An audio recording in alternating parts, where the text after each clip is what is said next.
Assalamualaikum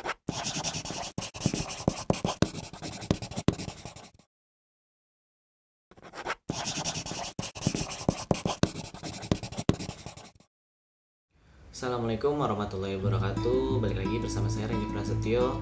Sekarang kita akan masuk ke versi web dari bab 1, memahami fungsi dan ruang lingkup pemrograman web di part yang kedua.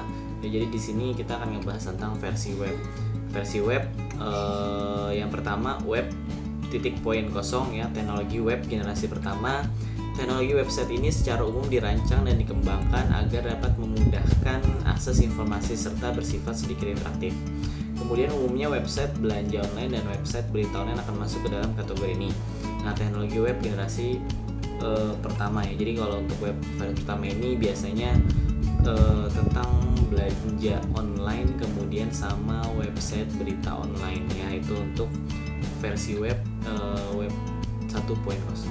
Kemudian untuk web 2.0 ya, teknologi web generasi kedua ini mengutamakan fitur berbagi informasi secara online.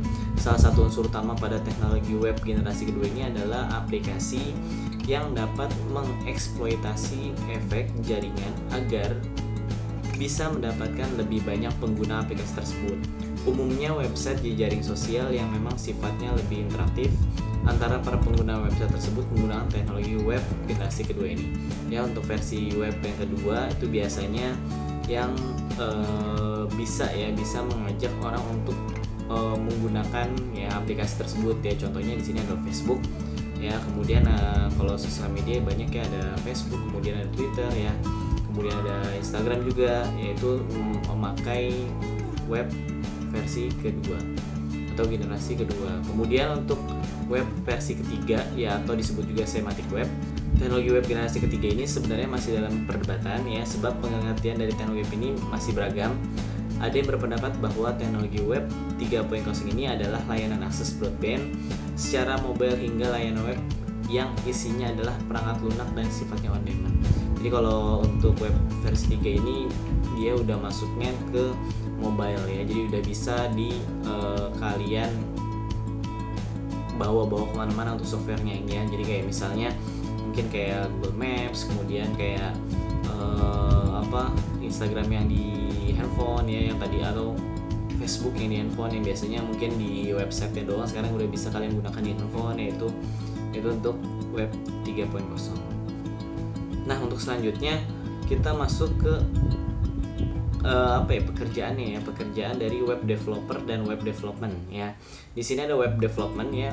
Jadi web development adalah istilah yang luas untuk setiap kegiatan untuk mengembangkan situs web ya, untuk World Wide Web atau internet.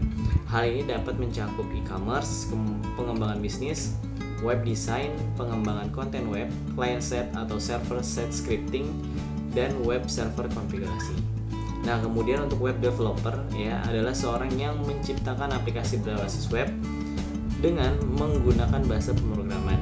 Pada dasarnya web developer membuat berbagai hal terjadi pada sebuah website. Ya, peran web developer adalah sebagai penghubung dari semua sumber daya yang akan digunakan pada sebuah website, mulai dari pemanggilan database, membuat halaman website yang dinamis hingga mengatur cara pengunjung untuk berinteraksi dengan elemen-elemen dari website tersebut. Yaitu untuk web developer. Kemudian ya untuk pekerjaannya nih ya. Jadi untuk pekerjaan web developer di sini ada web programmer ya, istilah yang berkaitan dengan profesi seseorang yang bekerjanya menulis kode bahasa pemrograman, baik itu yang berkaitan dengan pengembangan suatu website ataupun aplikasi internet berbasis web. Ya, web programmer ini sering juga disebut dengan istilah coder. Ya, jadi di sini web programmer ya biasanya untuk membuat aplikasi ya. Kemudian ada web designer ya. Di web designer ini adalah seorang yang bekerja dengan unsur-unsur visual pada suatu halaman web. Dia adalah orang yang membuat wajah halaman web tampak begitu cantik. Para web designer yang mengintegrasikan komponen seperti gambar, file flash atau multimedia ke dalam halaman web untuk menambah pengalaman visual user atau untuk melengkapi konten page. Jadi web designer ini adalah orang yang bikin sebuah website-nya ya, page-nya itu enak dilihat ya. Kadang-kadang kalau misalnya kita browsing ya kan, kita pengen lihat sebuah page-nya itu ya enak dipandang, kayak misalnya mungkin tampilannya lebih simple ya, kemudian tidak membingungkan si visual user untuk melihatnya gitu.